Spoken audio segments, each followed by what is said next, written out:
Hello everyone, welcome to Input Studio. तो ये है हमारा पहला पॉडकास्ट जहाँ पे हम आपके सवालों का जवाब देने की कोशिश करेंगे। जो फॉर्म हमने सबमिट किया था हमारे सोशल्स पे, उसमें से हम फ़िल्टर करके थोड़े बहुत बेसिक क्वेश्चंस का जवाब देंगे आज आपको। तो आपके सवालों का जवाब देने के लिए मैं इंट्रोड्यूस कर रहा हूँ the founder Tamim Pasha. Hello boy. Hello. जैसे कि होस्ट ने अभी कुछ देर पहले बताया कि हमने जो है बेसिक से क्वेश्चंस को फिल्टर आउट किया। तो लास्ट वीक जो भी फॉर्म हमने एज इनपुट करके सोशल्स पे जो डाला था उसमें बहुत सारे क्वेश्चंस हैं जो कि बेसिक और एडवांस दोनों मिक्स हैं, बट हमने पहले पॉडकास्ट में हमने बेसिक क्वेश्चंस को फिल्टर आउट करके उसके आंसर्स देने की कोशिश करेंगे। तो चलिए शुरू करें। तो सबसे पहला सवाल, व्हाट इज इनपुट? इनपुट तो करता है क्या? इनपुट तो क्या? तो इनपुट एक ग्लोबल ट्रेड इंफ्रास्ट्रक्चर है जिससे एक मैन्युफैक्चरर अपने प्रोडक्ट्स को ग्लोबली एक्सपोर्ट कर सकता है बिना कोई मिडिल मैन। तो एज एन एक्सपोर्टर, अभी मुझे कुछ एक्सपोर्ट करना है, तो लाइक क्या स्टेप्स हैं एक्सपोर्ट करने के लिए? क्या क्या चीजों की जानकारी चाहिए? तो करंट मार्केट में अगर कोई भी प्रोडक्ट आप एक्सपोर्ट करना चाहते हैं तो यूजुअली आपके पास करंट अकाउंट होना चाहिए, आईसी सर्टिफिकेट होना चाहिए, और सबसे बड़ी मुश्किल हो जाती है कि आपको एक बायर फाइंड करना होता है। यूजुअली अभी करंट मार्केट में जो है गवर्नमेंट वेबसाइट्स हैं जहां से आप डेटा लेके उनको कोल्ड रीच आउट करते हैं, और एक और हो जाता है कि फ्राइट फॉरवर्डर्स।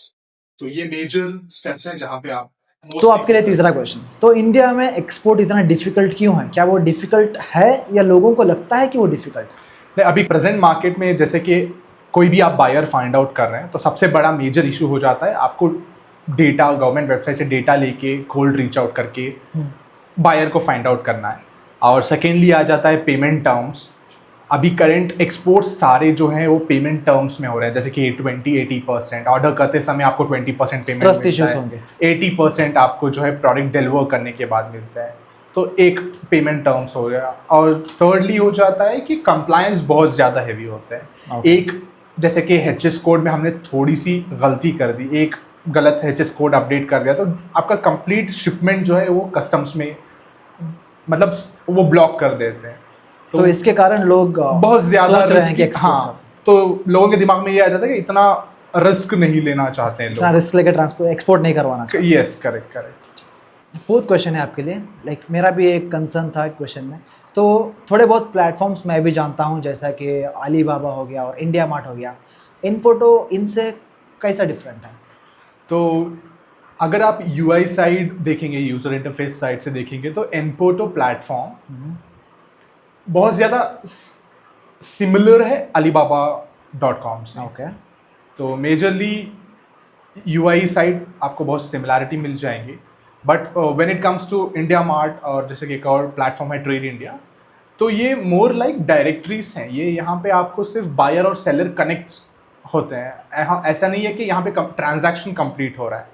तो अगर कोई भी बायर है वो प्लेटफॉर्म पे जाके अगर सर्च कर रहा है कोई भी प्रोडक्ट उसको इंपोर्ट करवाना है तो वो उसको डिटेल्स मिलते हैं, एक बिजनेस प्रोफाइल मिलता है, और वहाँ पे प्रोडक्ट नहीं होता। एक बिजनेस प्रोफाइल से आप उनको रीच आउट करेंगे और कंप्लीट ट्रांजैक्शन जो है प्लेटफॉर्म के बाहर होता तो बेसिकली यहाँ पे आपको लीड मिल रहा है और इसके बाहर आप उनसे कनेक्ट करके है। ट्रांजैक्शन कंप्लीट कर सकते हैं, जो कि बेसिकली मैनुअल एक्सपोर्ट ही हो जाता है।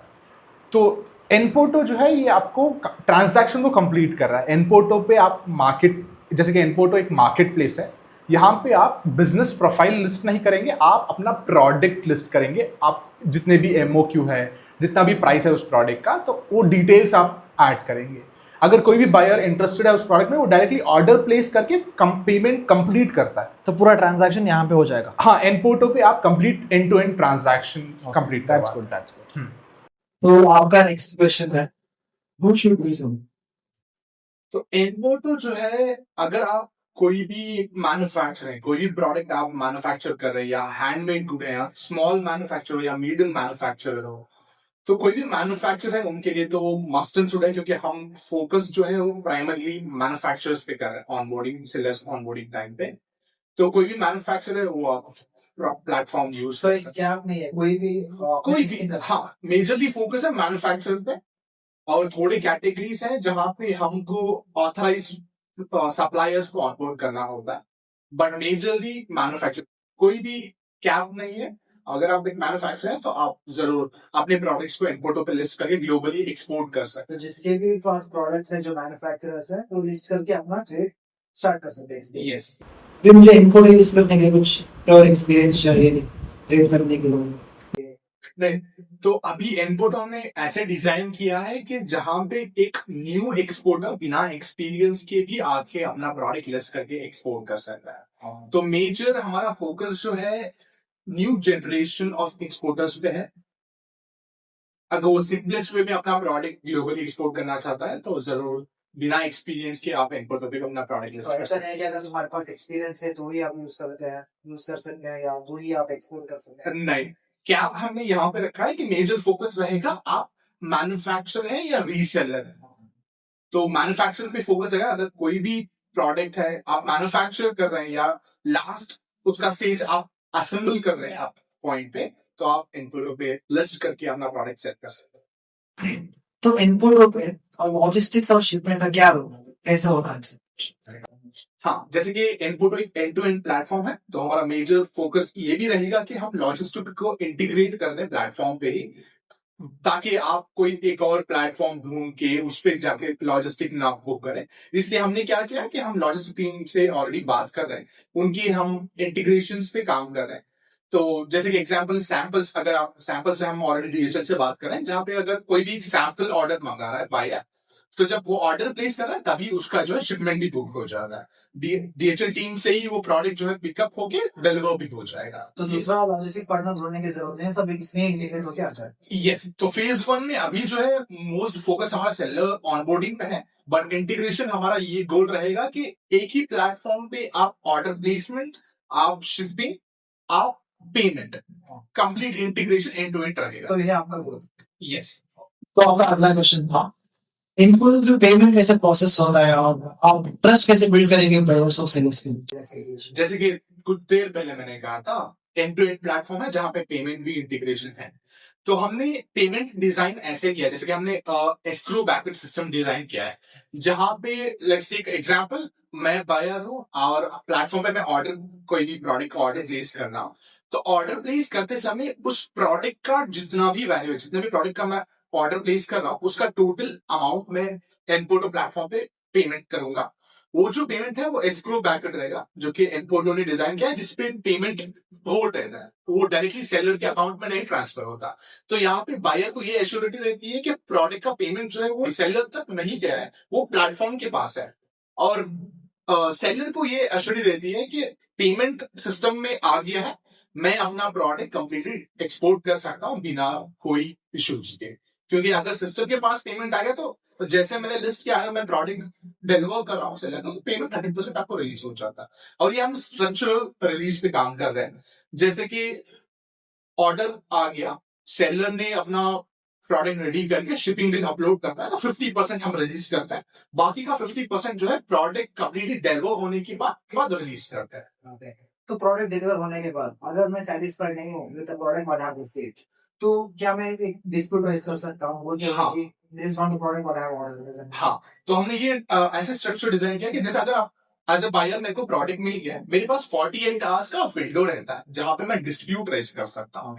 डिस्प्यूट रहेगा कि अगर प्रोडक्ट एज एक्सपेक्टेड नहीं रखा है, जैसे दिखाया गया वैसे नहीं मिला है, या कुछ गलत प्रोडक्ट मिला है, तो आप डिस्प्यूट रेज कर सकते हैं।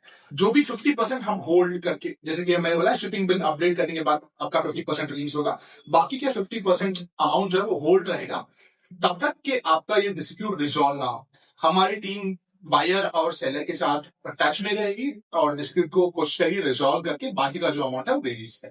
तो बेसिक क्वेश्चंस फिलहाल के लिए इतने ही थे और जो एडवांस्ड क्वेश्चन है वो हम नेक्स्ट सेशन में स्टार्ट करेंगे। तो अभी लाइक इनपुट स्टार्ट करने का लाइक आपका विजन क्या था, क्यों आप इनपुट स्टार्ट किए? इससे पहले जो है मैं एक पर्सनल प्रोजेक्ट पे काम कर रहा था, जहां पे मेरा शॉपिफाई स्टोर था और उस स्टोर पे मैं हैंडमेड फ्रूट्स और ये क्राफ्टेड फ्रूट्स को सेल कर रहा था। यूएस से मेरे को बहुत सारे क्वेरीज आने लगे कि क्या मैं प्रोडक्ट को जो है यूएस शिप कर सकता हूँ ऑप्शंस। तो बेस्ड ऑन दैट कि मैंने थोड़ा रिसर्च किया क्या मैं एक्सपोर्ट कर सकता हूँ।